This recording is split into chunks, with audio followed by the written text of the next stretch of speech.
As far as the MaAser, it's important for a person to know. Hashem says, "MaAser v'titasher." You give MaAser and you'll become rich. But when you think about the word rich people don't become rich because they're stupid.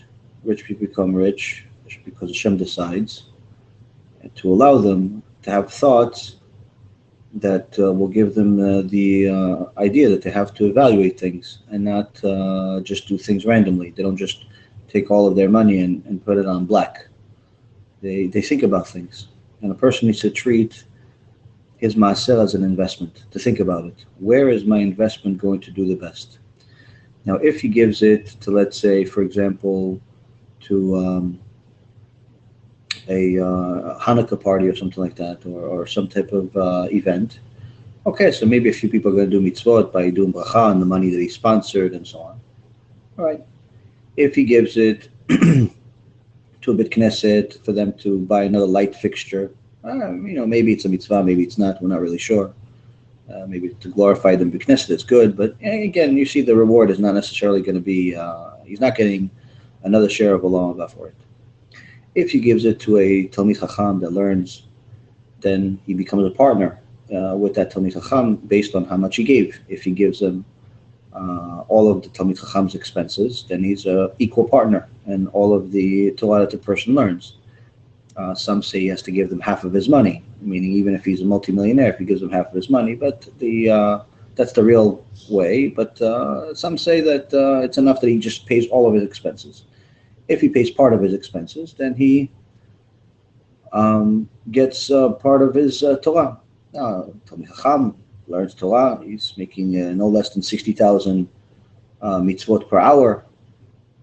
Every word of the Torah that he reads is a mitzvah, every letter. Enormous and enormous. So already you see that Talmid Chacham is a much better investment than the Hanukkah party and then the shul light fixture and so on. But then you see someone that invests in kiruv, but not just any kiruv, but kiruv that actually works, kiruv that actually makes people do tshuva. Now, Kadosh Baruch Hu tells the prophet Jeremiah, "Im totzia kal mizolel kepi tiyeh." If you bring someone that used to be a sinner and make him into a precious person, into a Baal Tshuva, you'll be like my mouth. So that means that a person that helps another person do Tshuva, either by giving money to a kiruv organization that actually gets people to do Tshuva, or sponsoring CDs that help people do Tshuva, or publicizing a video and so on, and he helps even one person do Tshuva. Let's say for every 1,000 CDs, only one person does Tshuva. That means that every single mitzvah that person that did tshuva will do also goes to the account of the person that donated that money.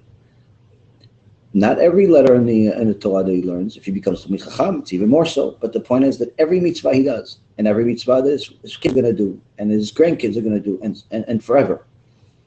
Now this not only shows that the investment is much greater, but there's an added benefit to it. The prophet Yechezkel says to us, don't let the sins of your past be the stumbling block of your future. The problem is that all of us have sins, especially before we did tshuva. And a person does tshuva, let's say he starts keeping Shabbat at the age of 30, but that means that he violated Shabbat, if he's a guy, it's 17 years that he was obligated to keep Shabbat. So although he's going to keep Shabbat for, let's say, the next 70 years, that's fantastic, it's great. When he goes to Shamayim, he's still going to be missing 17 years of Shabbat. There's a deficit in his account. What are you going to do with that deficit? It doesn't disappear. So the prophet Yechezkel says, don't let the sins of your past be the stumbling block of your future. Don't let those 17 years ruin what the future could be, because you'll have good Olam Haba, but you still have a deficit. Don't let that. Don't show up to Shamayim with a deficit. When you invest into kiruv, that means that his mitzvah of Shabbat, the person that does tshuva and keeps Shabbat from now on, every time he keeps Shabbat, that Shabbat goes to your account. So that means that you keep Shabbat, he keeps Shabbat. Every Shabbat you get 2 Shabbats. He's got 3, 4, 5 kids. Every one of your Shabbats now is 7 Shabbats. You made a few people do tshuva. You got yourself hundreds of Shabbats every week that you're keeping, And before you know it, you've not only made up for 17 years worth of Chilul Shabbat or many, many other sins that a person can do. Gama Brit, Hashem Yishmor V'Yatzil, an average teenager can do it once or twice a day. By the time he realizes that he has to watch our shiurim and do tshuva, he's already in his 20s and he's did a Pogema Brit countless times. How is he going to fix all of this? Okay, he stopped down, but what about the future? When he gives people the CDs to stop wasting seed, that means that every time they would have done it, goes to his account. He's fixing it. 1, 2, 3. Every single day he's getting another 10, 20, 30, 40, 50, 100, 1,000 different times that are fixing 1,000 different times that he actually did it. And he not only shows up with Shamayim without a deficit, but he now shows up to Shamayim with a credit. And this is why many people that are great in Torah tell people to, when you pray and you want to mention a tzaddik, pray in the merit of the tzaddik, not to the tzaddik. What do you mean the merit of the tzaddik? Convince the tzaddik to share some of his merits with you. Why share your merits with you? Because he has shown up to Shamayim with so much surplus, so much extra mitzvot, so much extra stuff that he has enough to go around to help you out, get out of your situation. You can show up to Shamayim with the surplus.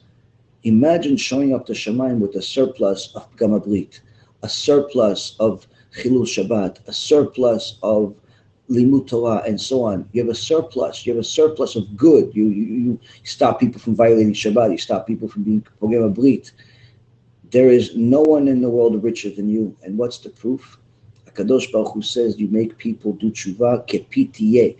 Your mouth will be like my mouth. Meaning, just like I created the world in a word, because I said it, you say something, I fulfill it. That's what HaKadosh Baruch Hu says. And even more so, when a person truly understands what it means to show up to Shamayim with a surplus, he'll understand why Rabbi Kadosh was jealous of his Talmid Rabbi Chia when he found out what's going on with Rabbi Chia in Shamayim, that while all the tzaddikim are able to visit each other in Shamayim, only Rabbi Chia is allowed to go wherever he wants without anyone taking him there. All the tzaddikim need angels to take him to different places. But Rabbi Chia is able to go anywhere he wants as if he owns the place. What's the difference between Rabbi Chia, the Talmid of Rabbi Kadosh, and everyone else? Rabbi Chia did kiruv. Rabbi Chia helped people do tshuva. And Rabbi Kadosh was jealous of his Talmid, so much so, the Torah says, Rabbi went into the streets, running into the streets, looking for people to help them do tshuva. That's the significance of somebody that understands that when he's investing his tzedaka, when he's investing his MaAser, he has to invest in the place that's going to get him the most amount of reward, the most amount of schar, but even more so, the most amount of protection for the mistakes that he made. Most amount of protection that he made, whether he knew it or he didn't know it, bottom line is he made it. How are you going to fix it any other way? Reality is, this is the way. It's the easiest way, it's the cheapest way, most importantly, it's the most profitable way.